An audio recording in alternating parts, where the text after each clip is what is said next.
After 3 months of death, destruction, and displacement in Gaza, we want to do everything possible to make sure that we don't see escalation. U.S. Secretary of State Antony Blinken is in the Middle East with a critical objective: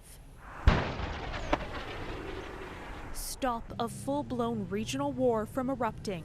A big part of the conversations we'll be having over the coming days with all of our allies and partners is looking at the steps that they can take, using the influence and ties that they have to do just that, to make sure that this conflict doesn't spread. As Blinken held talks Sunday with leaders in Jordan and Qatar, a key mediator, Israeli Prime Minister Benjamin Netanyahu started a government meeting with a warning that the Lebanese militia Hezbollah learn what Hamas has already learned in recent months.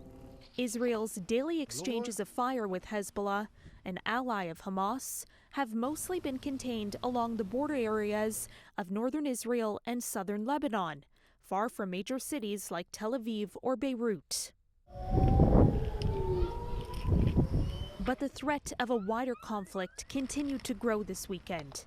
Hezbollah firing a volley of rockets over the border in what the group said was an initial response to Israel's suspected killing of a Hamas leader last week in Beirut. The European Union's top foreign policy chief, on his own diplomatic push in the region, brought this message to Lebanon. I am sending this message to Israel too. Nobody will win from a regional conflict. Officials fear opening a second front in Lebanon could draw proxy forces into the conflict like Iran, which supports both Hezbollah and Hamas. Qatar has noted difficulty with mediation since the Beirut attack, and its prime minister stressed the need for a ceasefire in his meeting with Blinken. For City News, I'm Caryn Ceolin.